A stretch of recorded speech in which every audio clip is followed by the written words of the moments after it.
Hi అండి అందరికీ జై శ్రీరామ్. ఇవాళ అయితే నేను తమ్నైల్లో ఆల్రెడీ పెట్టాను కదండి. బాబాయ్ వాళ్ళు శ్రీరాముల వారికి ఉభయం అయితే ఇస్తున్నారండి. ఈరోజు నన్ను కూడా పిలిచారు రమ్మని చెప్పి, అందుకోసం అని చెప్పి నేను కొంచెం లేట్గా అయితే వెళ్ళాను అక్కడికి. నేను వెళ్ళేసరికి అక్క వాళ్ళు కూడా చాలా మంది వచ్చి రెడీ చేస్తున్నారనమాట ప్రసాదానికి కూడా. మనం ఏంటంటే చిన్న చిన్న పనులు అనమాట చేస్తున్నాము. వాళ్ళు ఆల్రెడీ పొద్దునే వచ్చి రెడీ చేస్తున్నారు. కొంచెం నేను వచ్చేసరికి లేట్ అయిపోయింది, ఇంట్లో పని చేసుకుని వెళ్ళేసరికి అయితే. ఇంకా బాబాయ్ వాళ్ళ ఇల్లు వచ్చేసి గుడి పక్కనే అనమాట. అందుకని చెప్పి చాలా బాగుంటుంది కూడా, ప్రశాంతంగా ఉంటుంది బాబాయ్ వాళ్ళ ఇంటి దగ్గర. నేనేమో చిన్న చిన్న పనులు చేస్తున్నాను, వాళ్ళకి పెద్దగా నేనేం చేయలేదండి. పిన్ని వాళ్ళ ఇంటికాడ అయితే ముగ్గులు బాగా వేస్తుంది మా పిన్ని అయితే. రంగులు అవి వేయడం బాగా ఇంట్రెస్ట్ అనమాట. బాబాయ్ వాళ్ళ ఇంటి దగ్గర అయితే చెట్లు కూడా చాలా బాగుంటాయండి. జామ చెట్లు ఇటు సైడ్ అటు సైడ్ నిమ్మ చెట్లు అవి కూడా ఉంటాయి, బాగుంటాయి కూడా చెట్లు. అవి కాయలు కూడా చాలా బాగా కాసాయి నిమ్మకాయలు. నేను నెక్స్ట్ వీడియోలో అయితే అప్లోడ్ చేస్తాను. నిమ్మకాయలు అయితే కోసుకోమని చెప్పింది జేజ, దాంతో ఊరికే ఎలా పెట్టాలి ఏంటనేది కూడా నేను నెక్స్ట్ వీడియోలో పెడతాను. చూసారు కదా, జాంకాయలు కూడా చాలా బాగా ఉన్నాయన్నమాట. నిమ్మకాయలు అవి కూడాను గుత్తులు కాసాయి. లోపల బాబాయ్ వాళ్ళ ప్రసాదానికి అయితే కూడా కేసరి ఇంకా వచ్చి పులిహోర అయితే చేస్తున్నారు. ఒక్కటే పెట్టద్దు అని చెప్పి బాబాయ్ వాళ్ళు పులిహోర ఇంకా కేసరి అవి అయితే పెడుతున్నారనమాట. అన్నీ మొత్తము 5 రకాలు అయితే పెడతానంట. ఇంక ఎక్క వాళ్ళు అయితే చాలా బాగా కలిపారండి. పులిహోర అయితే చాలా బాగా కలిపారు కూడా, చాలా బాగుండింది, చాలా టేస్టీగా ఉండింది. ఈ పులిహోరతో పాటు ఏదో మసాలా అండి, అది మసాలా కూడా కలిపారు. మరి అది ఏంటనేది నాకు కూడా తెలీదు. నేను అక్కడ ఉంటే చూసి చెప్పిండేదాన్ని. ఇది మాత్రం వీడియో మా ఆయన తీస్తున్నాడు. నాకైతే నిజంగా తెలీదు ఇది ఏంటి, ఏం కలిపారని చెప్పి. ఊరగాయ అనుకుంటున్నానండి నేనైతే, అది ఊరగాయ అనుకుంటున్నాను, కానీ నాకైతే తెలీదు ఏంటనేది. బయట అక్కోళ్ళు ప్రసాదాలు అవి చేసుకుంటుంటే మా పిన్ని మాత్రం లోపల పూజ గదిలో ఏం తీసుకెళ్ళాలి అనే దాని గురించి అయితే అన్నీ మొత్తం సర్దేస్తుంది. ఫస్ట్ అయితే పోలేరమ్మ దగ్గర తీసుకుపోవాలంట, దాని తర్వాత నాగులు, దాని తర్వాత రాములు వారికి అని చెప్పి ఇప్పుడైతే పోలేరమ్మ కాడికి వెళ్తాం మేము.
జాయిన్ కాబోతున్నా.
అక్కడికి వెళ్ళిన తర్వాత రెడీ చేస్తున్నారనమాట అమ్మవారిని. ముందుగానే అమ్మవారిని పసుపు కుంకుమ వాటితో పూజించేస్తారు, తర్వాతనే తీసుకొచ్చారనమాట.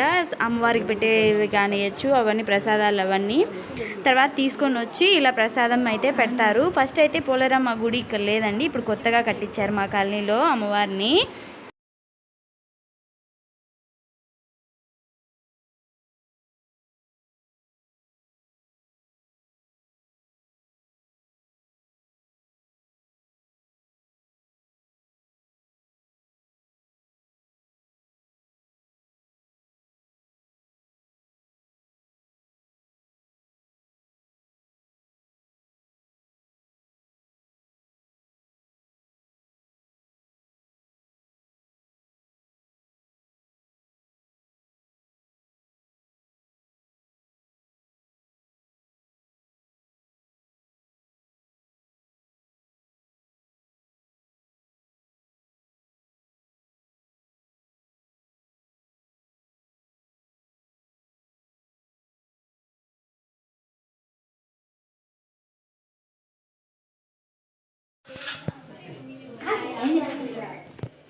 తీర్చాను.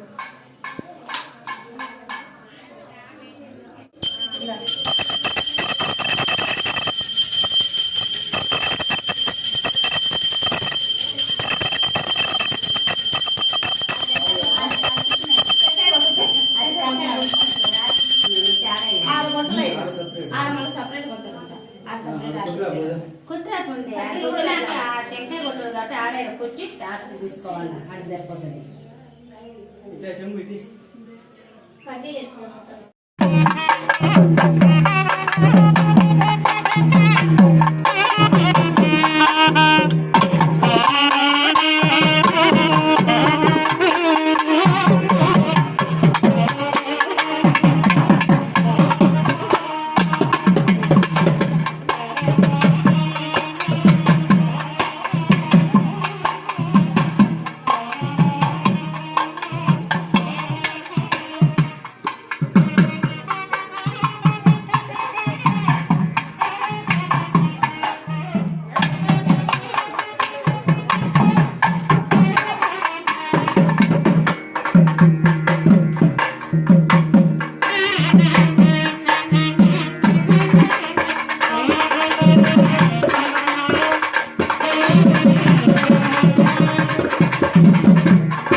What is it, you know?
నార్మల్గా పుట్ట అనేది ఉండేదండి. ఇప్పుడైతే నాగులు కూడా ప్రతిష్ఠించారనమాట. అమ్మవారు ఇంకా నాగులు సీతారాములతో పాటుగా ఈ నాగులు కూడా ప్రతిష్ఠించారనమాట. ఫస్ట్ అయితే ఈడ అమ్మవారి గుడికి అయితే వచ్చి ఈడ అయిపోయిన తర్వాత నాగులకు వచ్చి దాని తర్వాత అయితే శ్రీరాముల వారికి ఉభయం తీసుకెళ్తారనమాట.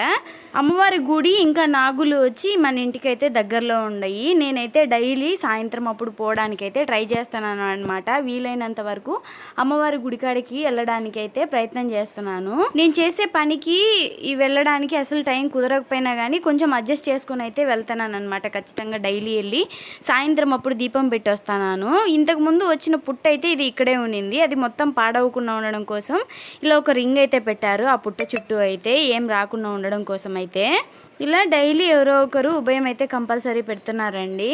చాలా బాగా కూడా జరుగుతుంది కాలనీలో అయితే. వీలైనంత వరకు ఎవరో ఒకరు పెట్టడానికి ట్రై చేస్తూనే ఉన్నారనమాట. అట్లా 41 రోజులు అయితే కంపల్సరీ పెట్టాలంట. నాకైతే నిజంగా ఇలాంటివన్నీ తెలీదు. నేను నిజంగా ఇలాంటివన్నీ ఎప్పుడు చేయలేదు, ఎక్కడ చూడలేదు కూడా. మా ఊర్లో కూడా ఇలాంటివన్నీ ఏం లేవు, ఉండేవి కానీ నాకు తెలియదు అనమాట. ఇట్లా ప్రతిష్ఠ చేసేటివి ఇవన్నీ తెలీదు, నేనైతే చూడలేదన్నమాట. ఇదే ఫస్ట్ టైం అనమాట ఇలా చూడడం కూడాను. మా బాబాయ్ పిన్ని వాళ్ళు పెడుతున్నారనమాట ఇప్పుడైతే ఇది. దానికి నన్ను పిలిచారు కాబట్టి నేను వెళ్ళాను. ఎలా పిలిచారు కానీ మనకి తెలియదని నిజంగా నేనైతే వెళ్ళలేదండి. నిజంగానే నాకైతే తెలీదు. ఏదైనా నలుగురిలో వెళ్ళినప్పుడే కదండి మనకు తెలుస్తుంది, లేకపోతే ఇంట్లో ఉంటే ఏం తెలియదు. నిజంగా వెళ్ళాలి ఇలా పిలిచినప్పుడు కూడాను. ఇంకా అక్కడ పూజ ముగించుకొని ఇంటికి అయితే వచ్చాము. ఇంటికి వచ్చి ఇంకా రాముల వారి దగ్గరికి వెళ్ళాలి కదా, రాములు సీతమ్మ దగ్గరికి అయితే. అక్కడికి పోవడానికి ఏమేం కావాలనో మొత్తం అన్నీ తీసి సర్దేసుకుంటున్నారు. పూజకు కావాల్సినవి అన్నీ అప్పటికప్పుడు తొందర లేకుండా ఇంటికి వచ్చిన తర్వాత మొత్తం ఏమేం కావాలనో అవన్నీ అయితే సర్దుతున్నారు. మేము కూడా పెట్టాలి ఒకరోజు అని అనుకుంటున్నాము, కానీ చూసుకొని అయితే పెట్టాలి. మామూలు టైంలో అయితే మనకి అన్నీ గుర్తుంటాయి, కానీ ఇలా ఏదన్నా ఒక కార్యం అయితే పెట్టుకున్నప్పుడు అసలు జ్ఞాపకమే ఉండవు. ఏదో ఒక వస్తువు ఖచ్చితంగా మర్చిపోవడం అయితే మర్చిపోతాము. అలా మర్చిపోకుండా ఉండడం కోసం అయితే పిన్ని అన్నీ ఒకరోజు ముందుగానే వెళ్ళి తెచ్చేసుకుందనమాట. బజార్కి వెళ్ళి ఏమేం కావాలనో అన్నీ రాసుకొని అయితే తీసుకొచ్చుకుందంట. అన్నీ మర్చిపోకుండా జ్ఞాపకంగా పెట్టుకొని అక్కడే అవే సర్దుకుంటుంది, ఏవేవి పెట్టాలి ఏవేవి పెట్టకూడదని చెప్పి. నాకైతే అంత జ్ఞాపకం అయితే ఉండదండి, నిజంగానే జ్ఞాపకం ఉండదు. నేను జాకెట్లు బ్లౌజుల విషయంలో కూడా కుట్టేపటికి ఏదో ఒకటి మర్చిపోతాను అనమాట. వాళ్ళు డిజైన్ ఏదన్నా చెప్పినప్పుడు అలా కూడా నేను కవర్ చేసేసుకుంటాను. ఇంకేం చేద్దాం చెప్పండి. ఒక్కొక్కసారి జ్ఞాపకం ఉంటుంది కానీ ఒక్కోసారి అసలు ఎంత జ్ఞాపకం పెట్టుకుందాం అనుకున్నా కానీ అస్సలు ఉండదన్నమాట. ఏదో ఒకటి కంపల్సరీ మర్చిపోతూనే ఉంటా. నేను చేసే పని అట్లాంటిది అనుకుంటా. నాకు మతిమరుపు చాలా ఉంది ఒక్కొక్కసారి అయితే. అసలు విషయం చెప్పాలంటే ఒకసారి నాకు 10,000 డబ్బులు అయితే ఇచ్చారనమాట మా ఆయన. అది తీసుకొని బీరువాలో అయితే పెట్టమని చెప్పి నేనేం చేశానంటే మిషన్ కుట్టేటప్పుడు ఇచ్చాడు, పెడతాలే అని చెప్పి మర్చిపోయాను. ఆ మిషన్ మీద అలాగే పెట్టేశాను డబ్బులు. ఇంకా దాని విషయం అయితే మర్చిపోయినా, జ్ఞాపకం అయితే లేదనమాట. వేరే అక్క బ్లౌజులు కుట్టించుకోవడానికి వచ్చినప్పుడు ఆమె తెలిసిన ఆమెడే అనమాట. ఆమె చెప్పింది, లక్ష్మి మిషన్ మీద డబ్బులు ఉన్నాయి మర్చిపోయినావు నువ్వు అని చెప్పి. నిజంగానే జ్ఞాపకం లేదు, అంత ఇదిగా ఉంటుంది.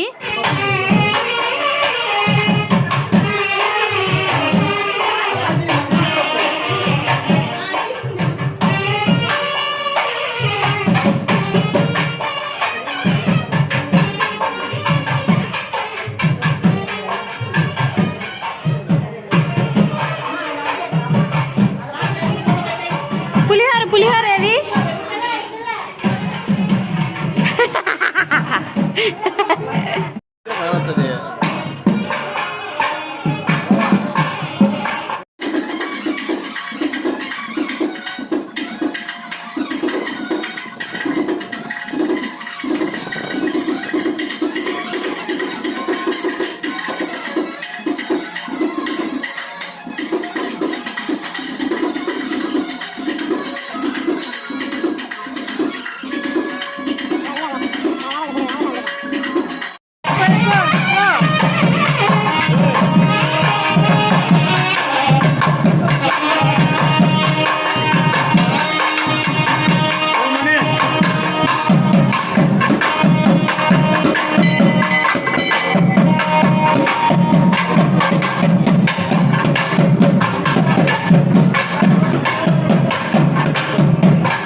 శరణ్యే త్ర్యంబకే దేవి నారాయణ నమోస్తుతే ఆచమ్య ప్రాణాయామ్య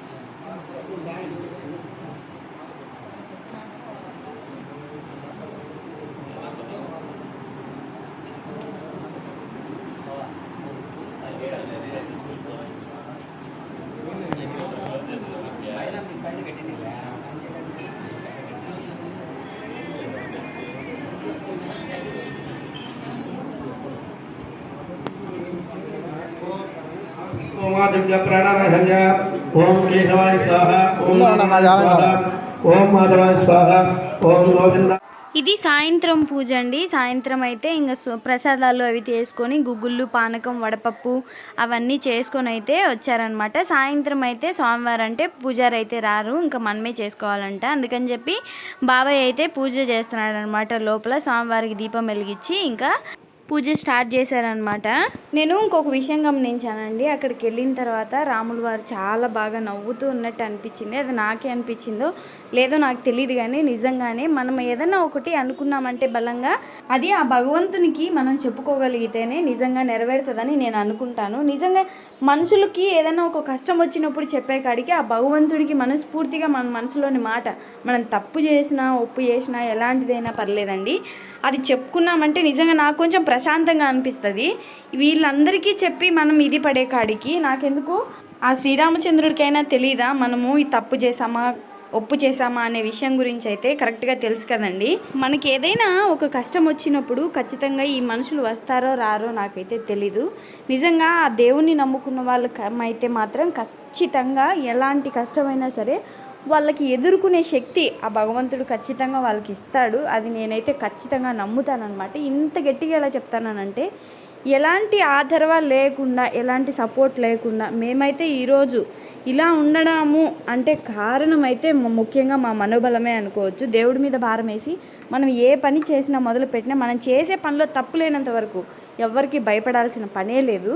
నిజం చెప్పాలంటే అలా ధైర్యంగా అయితే ఉండగలుగుతానా. నేను ఇంత సపోర్ట్ ఉన్నా లేకపోయినా కానీ యూట్యూబ్లో ఈ పొద్దు నేను ఈ వీడియోస్ చేయగలుగుతున్నానంటే నిజంగానే నేను మా ఆయన చాలా ధైర్యంగా అయితే ముందుకు రాగలగాలి, ఎలాగైనా ఈ పని చెయ్యాలి అని ఉద్దేశించి మాత్రమే నేను యూట్యూబ్లోకి అయితే స్టార్ట్ అయ్యాను. ఎవరేమనుకున్నా పర్లేదు, నేను తప్పు చేయనంత వరకు ఎవ్వరికి భయపడేదే లేదు అని ఫిక్స్ అయ్యే నేను యూట్యూబ్లోకి అయితే స్టార్ట్ అయ్యాను. నిజం చెప్పాలంటే ఇప్పుడు కూడా ఒకటే అనుకుంటున్నానండి, నేను యూట్యూబ్ స్టార్ట్ అయిన తర్వాత చాలామంది చాలా విధాలుగా నన్ను అయితే అన్నారు కూడాను, ఇది ఏంటిలే, ఇది ఎంతమందిని చూడలేదా అని అన్నట్టు నిజంగానే కొంచెం బాధ అనిపించేది. కానీ ఎలాగైనా సరే నేనైతే ఈ పనిని నేనైతే ఖచ్చితంగా చెయ్యాలి, చేసి నిరూపించి చూపించాలి, ఒక సక్సెస్ అనేది మనం సాధించాలి అని గట్టిగా ఫిక్స్ అయ్యాను నేనైతే. ఎవరేమనుకున్నా పర్లేదు, ఈ వీడియో మా వాళ్ళు చాలామంది చూస్తూనే ఉంటారు. వాళ్ళు చూసే వాళ్ళందరూ కూడా ఏమైనా అనుకోనివ్వండి, నేనైతే ఆపేదే లేదనుకొని స్టార్ట్ అయితే చేశాను. ఎంతమంది ఎగతాళి చేసినా పర్లేదనుకొని. ఈ రోజు కాకపోతే ఏంటంటే ఏదో ఒక రోజు ఖచ్చితంగా ఆ దేవుడైతే నాకైతే ఏదో ఒక అవకాశం ఇస్తాడు అని నేనైతే మనస్ఫూర్తిగా నమ్ముతున్నాను అనమాట. ఎవరి మాటలు పట్టించుకోవద్దు, మన పని మనం చేసుకుంటూ పోవాలి అంతే. ఎగతాళి చేసే వాళ్ళు ఎప్పుడు మనం ఏం చేసినా ఎగతాళి చేస్తూనే ఉంటారు అనమాట. అనాలి అని ఫిక్స్ అయ్యారనుకోండి, ఖచ్చితంగా మనం తప్పు చేసినా అంటారు, ఒప్పు చేసినా అంటారు అనమాట. దాని గురించి అయితే నేనైతే పట్టించుకోవడం లేదు అస్సలు. ఇంకైతే ప్రశాంతంగా బాబాయ్ వాళ్ళు ప్రసాదం తీసుకొచ్చారు కదా, ఆ గుగ్గుళ్ళు అవి అయితే తినేసి పానకం తాగేసి ఇంటికి వచ్చేసాను. ఇప్పటికి ఈ వీడియో నచ్చినట్టయితే మీకు లైక్ చేసి మన ఛానల్ అయితే సబ్స్క్రైబ్ చేసుకోండి.